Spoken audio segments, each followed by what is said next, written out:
नमस्कार, आप देख रहे हैं सीएनबीसी आवाज़। मैं हूं मनीषा गुप्ता और आज बात करेंगे खाने के तेलों की, जहां पर एक बड़ी खबर यहां पर इंडोनेशिया से भी आती हुई नजर आई है, जहां पर 300 कंपनीज की जांच होगी। साथ ही साथ भारतीय बाजारों की अगर बात की जाए तो यहां पर स्टैंडर्डाइज पैकेजिंग पे जोर है। बाजार इस बात की भी चिंता कर रहे हैं कि ज़्यादातर तेल जो हम यूज़ करते हैं वो इम्पोर्टेड है और रुपए की डिप्रिसिएशन का कितना असर हमने यहाँ पर आता हुआ देखा है। इन सब पर होगी चर्चा।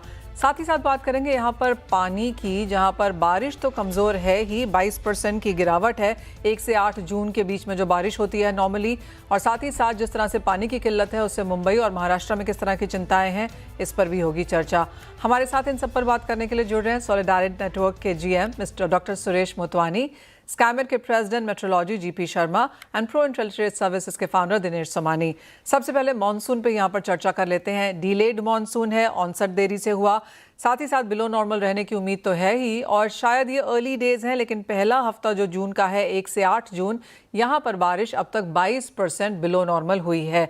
मिस्टर शर्मा, कैसे देखते हैं आप करंट नंबर्स? आई नो ये अर्ली डेज हैं, लेकिन क्लियरली जो ऑनसेट है या प्रोग्रेस है, साउथ इंडिया अगर छोड़ दिया जाए तो बाकी जो प्रोग्रेस है उसमें थोड़ी सी डिलेड है and numbers of course on the weaker side. धन्यवाद मनीषा। देखिए, मानसून की प्रोग्रेस करीब करीब उसी तरह ही चल रही है जैसा कि एक्सपेक्टेशन थी। आपसे हमने शुरू में भी इसके बारे में शेयर किया था कि कोस्ट के साथ साथ वेस्टर्न घाट या वेस्ट कोस्ट में मानसून की प्रोग्रेस अच्छी रहेगी और भीतरी भागों में हाँ वो थोड़ा स्लो भी होगा, स्लगिश होगा। बहुत वीक रेन्स हैं और ऐसा ही है। कोस्ट के साथ तो मानसून कल के दिन की बात करें तो अच्छी, इवन कोंकण कोस्ट में रत्नागिरी तक भी अच्छी बारिश हुई है। उसके आगे और भी होने की संभावना रहेगी। दिन दूर नहीं कि जब मुंबई में भी हमें और अगले 4-5 दिनों में एक अच्छी बारिश, अभी तक तो नहीं हुई है मुंबई में, पर आने वाले दिनों में 4-5-6 दिन की बात करें, मेरे ख्याल में 14-15 के आसपास तो अच्छी वर्षा होने की उम्मीद रहेगी। चिंता है भीतरी भागों की कि जो वहां पे, देखिए, हर एक बारिश तो मानसून बारिश नहीं है। वहां कुछ स्थानों पे प्री मानसून वर्षा जरूर हो रही है, चाहे हम कर्नाटक की बात करें, चाहे हम आंध्र प्रदेश की बात करें, लेकिन जो मानसून करंट है वो उन जगहों पे दक्षिण भारत के भीतरी भागों में स्ट्रांग नहीं है। और वो तब तक स्ट्रांग नहीं होगा, जैसे मैंने पहले भी कहा था, जब तक बंगाल की खाड़ी में कोई विशेष सिस्टम, कोई एक खास मानसून लो या डिप्रेशन नहीं बनता, उसके बिना फिर धीमी ही रफ्तार रहती है मानसून की। और अभी ऐसे ही चल रहा है। जो जहां जहां मानसून पहुंच गया है पश्चिमी तट पे और नॉर्थ ईस्ट इंडिया में, तो आज के दिन में भी अच्छी बारिश हो रही है, वहां कोई चिंता की बात नहीं है। ज्यादा है कि 10 तारीख तक तो मानसून महाराष्ट्र के काफी सारे क्षेत्रों में पहुंच जाता है। Even Andhra Pradesh, Telangana, north east की बात करें तो वो करीब करीब वेस्ट बंगाल के बहुत पास पहुंच जाता है। तो आने वाले दिनों में बेशक छिटपुट रूप से कुछ वर्षा जरूर होगी इन जगहों पे, लेकिन वो मानसून स्ट्रीम आने में अभी थोड़ा वक्त लगेगा। अभी अभी ऐसी परिस्थितियां नहीं बन रही हैं। बंगाल की खाड़ी का मैं बार बार इसलिए जिक्र करता हूं, जब तक वहां सिस्टम नहीं बनेगा, और उसके कोई संभावना अभी 20 तारीख तक तो नहीं लग रही। 20 के बाद शायद 21-22 के आसपास कुछ सिस्टम बनेगा। हो सकता है तब कोई मानसून अच्छा रिवाइव होगा, लेकिन उससे पहले जो है थोड़ा मानसून स्लो ही रहेगा। जी। ऑलराइट, तो ये तो एब्सोल्युटली अच्छी बात नहीं है। मिस्टर शर्मा, जैसे आपने कहा कि प्रोग्रेस स्लो है, 20-22 तक यहाँ पर हम पिकअप भी आता हुआ शायद नहीं देखेंगे, तो उस लिहाज से आप ओवरऑल जून की मॉनसून किस तरह से फोरकास्ट कर रहे हैं? देखिए, अभी तक तो जैसे आपने बताया 22% की, हालांकि अर्ली डेज है, पहली से 8 जून तक। पर बात यह, इन दिनों में जो जो सामान्य जो वर्षा होती है वो भी लगभग 3.5 मिलीमीटर। जब हम 10 तारीख पार करेंगे, 15 तारीख के आसपास, तो वो आंकड़े बढ़ के 5 मिलीमीटर, 5-6 मिलीमीटर हो जाते हैं दूसरे हाफ में जून में। कहने का मतलब है कि वो हमें और भी अधिक वर्षा चाहिए होगी सेकेंड हाफ ऑफ जून में to catch up with the normal, जो कि अभी इस वक्त तो ऐसी स्थिति नहीं लग रही है। देश के काफी भागों में तो तापमान अभी भी, इवन महाराष्ट्र की बात करेंगे, पूरा जो विदर्भ रीजन है, अभी भी 40, 42, 43 डिग्री है।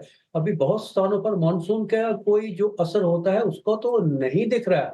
चाहे हम छत्तीसगढ़ की बात करें, बिहार की बात करें, किसी भी जगह पर अभी तो तापमान कम नहीं हो रहे हैं ज्यादा। केवल दक्षिण भारत में जहां पे वर्षा हुई है वहीं पर ही कम है। तो इनको देखते हुए, क्योंकि उत्तर भारत में तो वैसे भी अभी तो हीट वेव की कंडीशन बनी हुई है, राजस्थान, पंजाब, हरियाणा, दिल्ली समेत, दिल्ली में कल तापमान 42 डिग्री से ज्यादा, जो इस मंथ का सबसे ज्यादा रहा। तो जी। वहां तो वर्षा वैसे भी आने में टाइम लगता है मानसून का, लेकिन बदलाव तो बहुत पहले देखने को मिल जाता है। कुल तो मिला के मिस्टर कहें, शर्मा, अगर हम जून की यहाँ पर बात करें तो आपको क्या लगता है कितना बिलो नॉर्मल रह सकता है ये महीना, जिस तरह का बैकग्राउंड आपने यहाँ पर शेयर किया? और देखिए, मैं तो 20% तो आर्म्स मैं लेके चलूंगा कि शायद 20% की कमी रहेगी, क्योंकि नॉर्मल जून के महीने का बहुत ज्यादा नहीं होता है। 165-66 मिलीमीटर कोई बहुत बड़े आंकड़े नहीं है। और अच्छी अगर वर्षा हुई है इन शुरुआती दिनों में जून में, तो केवल नॉर्थ वेस्ट इंडिया ही है जहां पे प्री मानसून की वर्षा के कारण आंकड़े बेहतर हैं। बाकी सभी में, नॉर्थ ईस्ट की बात करें, सेंट्रल इंडिया की बात करें, तो डेफिसिट चल रहा है वहां काफी सारा। केवल दक्षिण भारत जहां मानसून आ गया है वहां बराबर बराबर है, जितनी वर्षा होनी चाहिए 2-3% तक है। और जो उत्तर भारत है उसके कारण अभी मानसून की वर्षा जो 22% का भी आंकड़ा दिखाई दे रहा है सामान्य से ओके। कम का, वो उसकी वजह से है। वो नहीं होता तो हम शायद 50-60% पे होते। ओके। तो जी, तो इसके चलते कमी तो दिखाई जरूर दे रही है। मानसून की प्रोग्रेस स्लो रहेगी, स्लगिश रहेगी, वर्षा नहीं होगी।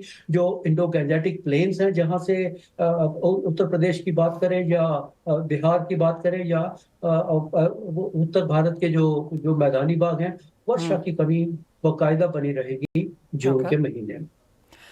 मिस्टर शर्मा, एज ऑलवेज बहुत शुक्रिया साथ जुड़ने के लिए। तो ऑफकोर्स चिंताजनक तो है ही, 22% की बिलो नॉर्मल की मानसून अब तक यहाँ पर है। एंड जैसे मिस्टर शर्मा हमें कह रहे हैं कि ओवरऑल जून में यहाँ पर हम 20% बिलो नॉर्मल बारिश यहाँ पर शायद बनता हुआ देखेंगे।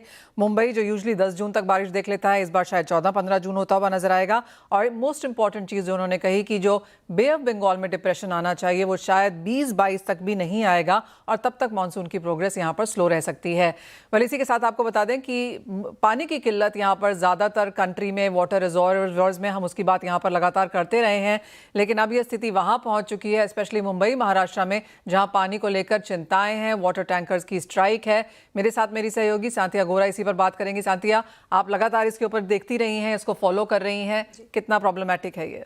देखिए मनीषा, इससे पहले हम शुरू करें, इस बात को हमें ध्यान में रखना होगा कि हम मुंबई जैसे शहर की बात कर रहे हैं, देश के फाइनेंशियल कैपिटल, आर्थिक राजधानी की बात कर रहे हैं। तो सबसे पहले ये देखें कि हमारी जो 7 झीलें जिससे पानी आता है, वहां पे कल की तारीख तक सिर्फ 13.20% पानी का स्टॉक बचा था। अब इसमें इसके अलावा गर्मी की शुरुआत के साथ ही हर साल की तरह वाटर कट बीएमसी ने अनाउंस कर दिया। 10% का वाटर कट चल रहा है। बार बार बीएमसी इस बात की अपील कर रही है कि लोग पानी बचाएं, पानी में दिक्कत आएगी पानी की सप्लाई में। अब इस पूरी समस्या को और गंभीर रूप दिया है वाटर टैंकर एसोसिएशन की हड़ताल ने। वो कल से हड़ताल पे चले गए हैं। रविवार रात 12 बजे से वो लोग हड़ताल पे चले गए हैं। कल का पूरा दिन मुंबई के शहर में टैंकर जो हैं, प्राइवेट टैंकर्स, कहीं भी सप्लाई करते हुए नजर नहीं आए। अब इसके चलते कहां कहां दिक्कत आ रही है? हाउसिंग सोसाइटीज में तो दिक्कत आ ही रही है मनीषा, क्योंकि बीएमसी की वाटर सप्लाई लिमिटेड है और हाउसिंग सोसाइटीज का यूसेज भी ज्यादा रहता है। और जाहिर सी बात है कि जिस तरह का मौसम चल रहा है, यूसेज बढ़ गया है।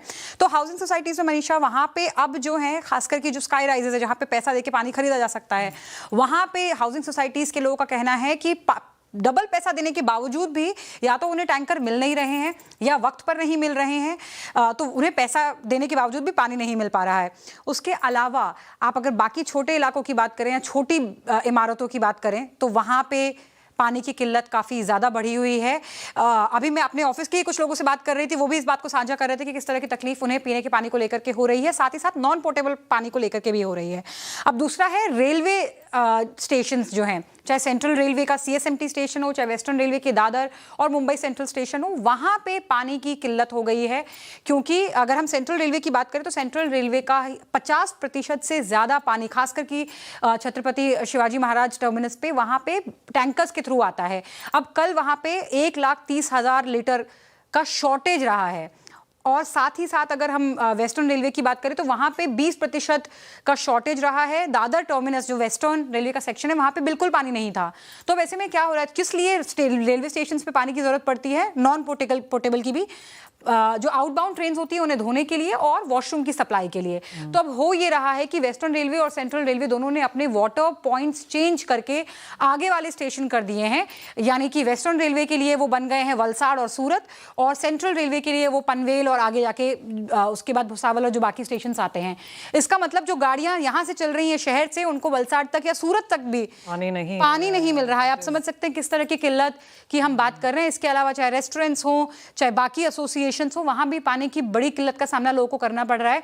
अब इसमें सबसे ज्यादा गंभीरता की बात, जैसा कि आपने भी कहा, जीपी शर्मा जी ने भी कहा कि 20 तारीख तक तो कोई आसार ही नहीं दिख रहे बारिश के। और उसके अलावा अगर हम एक्सपोर्ट्स की बात करें मनीषा, तो ज्यादा बड़ी समस्या ये है कि ये साल तो जैसे तैसे निकल जाएगा, लेकिन जो एल नीनो का साल है और जिस तरह के बिलो एवरेज मॉनसून के जो आए हैं, जो फोरकास्ट भी आए हैं, उसके चलते अगले साल क्या होगा उसकी आप स्थिति हम सबके लिए समझना भी फिलहाल भयानक है। और ये सिर्फ मुंबई शहर की मैंने बात की, अगर आप बाकी इलाकों की बात करें, महाराष्ट्र के विदर्भ इलाकों की बात करें और खासकर की मराठवाड़ा के इलाकों की बात करें, तो वहां पे तो समस्या गंभीर है ही है Manisha. Well all right, of course आपके साथ लगातार हम इस पर बनते रहेंगे। सांतिया, वो खबर लाने के लिए बहुत शुक्रिया कि जिस तरह से पानी की किल्लत है, बारिश नहीं हो रही है, तो आगे जाकर किस तरह की अवेलेबिलिटी यहाँ पर है, क्या कंसर्न्स हैं, क्या यहाँ पर सरकार करती है, बीएमसी करती है, उस पर हमारी नज़र रहेगी ही। लेकिन आगे बढ़ते हैं। सॉलिडारिटी नेटवर्क के GM mister doctor Suresh Motwani हमारे साथ हैं। सुरेश जी नमस्कार। पानी की चिंता एक बड़ी होती जा रही है, मानसून यहाँ पर कमज़ोर है, जिस तरह से इन्फ्लेशन है वो एडिबल ऑयल में हमने काफ़ी स्ट्रॉन्ग आते हुए देखी है। सबसे पहले तो ओवरऑल डायनामिक्स, इकोनॉमिक्स आप एडिबल ऑयल के कैसे देखते हैं? देखिए मनीषा जी, पानी की बात हो रही है, लेकिन किस तरह से ये कनेक्टेड है हमारा जो एडिबल ऑयल का रिक्वायरमेंट, ये काफ़ी जीवित क्वेश्चन है। हमें पता है कि हम भारत देश का जो वर्तमान रिक्वायरमेंट लगभग 60% तक बाहर के देशों से लेते हैं, खाने के तेल की अगर बात करें। और उसमें से भी जो 60% जो पाम ऑयल का जो हमारा जो बाहर से आता है, वो इंडोनेशिया का एक बड़ा पार्ट रहता है। और जो मौसम की बात हो रही है, पानी की बात हो रही है, हमारे देश में जो तेलीय फसलें हैं वही खरीफ की मेन फसलें हैं। तो आप इसको समझने का कोशिश कीजिए कि पानी के कारण से, जो इरेगुलर मानसून के कारण से जो सबसे प्रभावित होने वाली जो फसलें हैं खरीफ सीजन में, उसमें तेलीय फसलें, चाहे वो सोयाबीन हो, ग्राउंडनट हो, इस तरह का काफी सारा इम्पैक्ट की बात की जा रही है। तो ओवरऑल हम देखेंगे तो स्थिति पहले नजरिए में ऐसा लगता है कि बहुत ज्यादा खराब है, और उसका दूसरा पक्ष जानने की जब अपन कोशिश करेंगे कि वर्तमान हालातों में जहां पे कि पानी का इस तरह का जून का महीना जाएगा, जुलाई अगस्त में भी ऐसी संभावना है कि इरेगुलरिटी रहेगी, तो उसमें हम लोगों के पास संभावना है कि जो पेडी जैसी फसल है, जो कॉटन जैसी फसल है, उसको रिप्लेट करके हम लोग जो एडिबल ऑयल की जो फसलें हैं, सोयाबीन है, ग्राउंडनट है, तिल है, इनकी ज्यादा बुआई कर सकते हैं। तो ये डायरेक्टली कनेक्टेड हो जाएगा कि एक तरह से कहते हैं ना कि विपरीत परिस्थितियों को कैसे अनुकूल बनाया जाता है। भारत देश में चावल का कमी नहीं है, लेकिन भारत देश में तेलीय फसलों का कमी है, तेल का कमी है। तो इसको उस तरह से कन्वर्ट किया जा सकता है। तेलीय फसलों में जो खरीफ की जो फसलें हैं वो थोड़े से कम प्रभावित होने की लग रही हैं, क्योंकि वो शॉर्ट ड्यूरेशन की है। फॉर एग्जाम्पल सोयाबीन की अगर आप बात करेंगे, तो सोयाबीन को वैसे भी आइडियली जो बोने का जो हम लोग रिकमेंडेड करते हैं वो जुलाई फर्स्ट वीक तक जाता है, और जो शॉर्ट ड्यूरेशन 30 से 90 दिन की, 95 दिन की, वो अवेलेबल है। तो किसान लोगों को एरिया अभी बढ़ाने का जरूरत पड़ेगा। और मूंगफली एक ऐसी फसल है जिसको कि इस इरेगुलरिटी का बहुत कम इम्पैक्ट पड़ने वाला है कंपेयर टू पेडी और कॉटन। हाँ जी, ऑलराइट। क्योंकि डॉक्टर मोतवानी अब हमारे साथ ही हैं, और जिस तरह से इंडोनेशिया का हमने पूरा मसला निकलता हुआ देखा, चाहे वो B50 है या फिर एक्सपोर्ट्स है या 300 कंपनीज की यहाँ पर जिस तरह से वो चेकिंग कर रहे हैं, कैसे देखते हैं आप उसका प्रभाव international edible oil as a market पर? मुझे लगता है कि भारत के लिए ये सही स्थिति है कि हम कह तो जरूर रहे हैं कि हम लोगों ने स्वावलंबन आना है, सेल्फ सफिशिएंसी करना है। जब इस तरह की जब क्रिटिकल सिचुएशन बनती है तो हमने और ज्यादा मोटिवेट होकर आगे काम करना चाहिए। भारत को अभी पाम ऑयल का मिशन शुरू किए हुए 3 साल हो गए हैं। जिस तरह का प्रोग्रेस है फील्ड पे बहुत ज्यादा अच्छा दिख नहीं रहा है। शायद यही परिस्थितियां हैं कि सरकारी लेवल पे, नीति निर्माताओं के लेवल पे ये डिसीजन लिए जाएं कि जो भारत देश में जो तेलीय फसलें हैं उस पर ज्यादा से ज्यादा हम लोगों ने फोकस करके स्पेशल मिशन के अलावा स्पेशल एक्स्ट्रा मिशन लगा के हम लोगों को काम करें कि किसान लोगों को तेलीय फसलें ज्यादा लेने के लिए मोटिवेट करें। जहां तक हमारे कंट्रीज के रिलेशंस की बात है, इंडोनेशिया से हमारे अच्छे संबंध हैं, हम लोग उनको शुगर केन आदि में भी सपोर्ट कर रहे हैं। तो मुझे लगता है कि ये जो टेम्पररी सिचुएशन है ये 1 महीना और चलता है, क्योंकि इंडोनेशिया में काफी सारा ग्रे एरिया है। जो कंपनीज डील कर रही है पाम ऑयल में, उनका जो नियमितीकरण है, रेगुलेशंस है, वो एक बड़ा समस्या बना हुआ है इंडोनेशिया में। 1 महीने तक वो टाइट करेंगे, उसके बाद में रेगुलेशंस को अच्छी तरह से जब सिस्टमेटिक ला जाएंगे। अभी भी उन्होंने जो बैन लगाया वो इसलिए नहीं लगाया है वहां पे कि कोई कंपनी दे नहीं सकते, इतना किया है कि सही डॉक्यूमेंटेशन के साथ में वहां पे रजिस्टर्ड करवा के आप बेच सकते हैं। तीसरा मुद्दा है बायोफ्यूल का, इसको हम लोगों ने गंभीरता से लेने का जरूरत पड़ेगा। भारत का स्थिति अभी भी यही रहा है कि जो हम खाद्य फसलें हैं उसको बायोडीजल के काम में नहीं लेते हैं। दूसरी तरफ जो दूसरे देश हैं, चाहे इंडोनेशिया हो, मलेशिया हो, वो B20 से शुरू होकर B50 तक पहुंच गए हैं। तो इस पे मुझे लगता है कि ये सही समय है कि इंटरनेशनल प्लेटफॉर्म्स पे ये भूमिका के रूप में आगे आया जाए। अभी ब्रिक्स की मीटिंग शुरू हो रही है, उसमें भी ये मुद्दा होना चाहिए कि जो आपस में जो जुड़े हुए देश हैं, एक दूसरे के फूड सिक्योरिटी का ध्यान में रखते हुए जो खाद्य फसलें हैं उसको हम लोग बायोडीजल के लिए उपयोग नहीं करें। तो ये एक निरंतर पॉलिसी का मुद्दा है। मुझे लगता है कि भारत उसमें लीड लेके आगे का कार्यवाही के लिए अन्य देशों को भी बात कर सकते हैं। हाँ जी, fair point that. Doctor Motwani, बहुत शुक्रिया साथ जोड़ने के लिए। वो चाहे वो बारिश की बात है या फिर वो इंटरनेशनल क्यूज़ हैं इंडियन मार्केट्स के लिए, दोनों पर ही मुद्दों पर बात यहाँ पर करने के लिए। एग्री कमोडिटीज़ में जिस तरह की उठापटक है वहाँ पर उसमें किस तरह से ट्रेड किया जाए, उसके लिए प्रोइंटेल ट्रेड सर्विसेज के फाउंडर दिनेश सोमानी जी से पूछ लेते हैं। दिनेश जी, सारा का सारा जो नज़र है, ध्यान है फिलहाल यहाँ पर मौसम पर है, कहाँ से ट्रेड उभरता हुआ देखते हैं? मैं बहुत गौर से सुन रहा था मौसम का अपडेट और सारी जो चीजें आने वाली जो विपरीत परिस्थितियां है। जैसे सर ने कहा कि ऑयलसीड को थोड़ा सा कम पानी लगता है और शॉर्ट ड्यूरेशन की फसल होती है, तो आई थिंक जो अगर पिछले 3 अल्नीनो का हम अगर जायजा लेते हैं तो ये पाया गया है कि जब भी अल्नीनो आती है उस समय तुअर की प्राइसेस 17 से 18% बढ़ती है, कॉटन की प्राइसेस 25 से 30% बढ़ती है, सोयाबीन ग्राउंडनट पे थोड़ा सा कम इफेक्ट आता है, इनके प्राइसेस में उतनी वृद्धि नहीं होती है। तो मुझे लगता है कि अगर सोइंग में ये फसल आए तो ज्यादा बेटर है। और अगर कोई व्यापार के हिसाब से करना चाहता है तो मुझे लगता है कॉटन और तुअर के लिए शायद अगर अल्नीनो की परिस्थिति ऐसी ही रहती है तो ये साल ज्यादा बेटर लगता है। और रही बात एनसीडीएक्स लिस्टेड काउंटीज की, तो वार्षिक वारगम हमेशा ही मौसम में या फिर विपरीत मौसम में 15 से 20% की वोलेटिलिटी इंडिकेट करता है। तो आई थिंक ये एक अच्छा अवसर रहेगा। यहाँ पर 11,200 11,300 के आसपास गम बाय करना चाहिए, 12,400 के लक्ष्य के लिए 10,800 की स्टॉप लॉस से। Fair point that.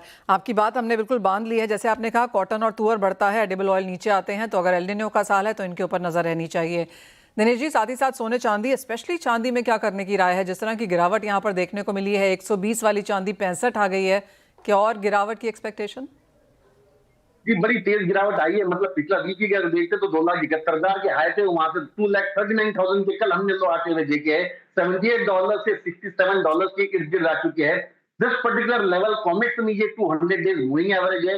नॉर्मली 7 से 9% की तेजी इन लेवल से आती है। तो आई थिंक प्रोबेबली यहाँ से करीबन 72 से $72 आने की संभावनाएं लगती है। इंडियन मार्केट की अगर मैं बात करूं तो आई थिंक 2,56,000 2,60,000 अपसाइड आ सकता है। एक बड़ी गिरावट के बाद मुझे लगता है उभरने में इसमें थोड़ा सा समय लगेगा और काफी समय ये एक रीबाउंड एक्टिविटी 2,35,000 नीचे 2,65,000 ऊपर ये दायरा मेंटेन करता हुआ रहेगा। साथ ही दिनेश जी, क्रूड में क्या करने की राय है यहाँ पर? क्योंकि 98 का हाई, आज 93 का लो, जिस तरह से ये $4-5 की मूवमेंट रोजाना दिख रही है, क्या राय है आपकी? बिल्कुल आम सी बात हो गई है। 4% गैप अप और 4% डाउन, तो ये एक आदत सी हो गई देखने की अभी। बट मुझे लगता है कि कहीं ना कहीं ये ऊपरी साइड में कुछ ना कुछ रेजिस्टेंस फेस कर रहा है। क्रूड में एक बात हमें ध्यान रखनी है कि ये डिमांड सप्लाई की तेजी नहीं है, सप्लाई डिस्ट्रप्शन की तेजी है। जिस दिन सप्लाई आ जाएगा, आज ही ओपेक ने कहा है कि सप्लाई ओवर सप्लाई आने वाली पॉसिबिलिटी बनती है, लेकिन वो हो सकता है प्रोबेबली जून एंड में आए।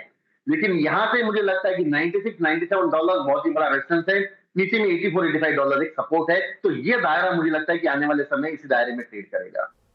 ऑल राइट, तो कच्चे तेल में दायरा है। जहां तक चांदी की बात है, वो लेवल जहां पर दिनेश जी ने दिए हैं। एग्रीकल्चर पे भी हमने बात की है। दिनेश जी, बहुत शुक्रिया एज ऑलवेज साथ जोड़ने के लिए, तमाम स्ट्रैटेजीज वहां पर शेयर भी करने के लिए।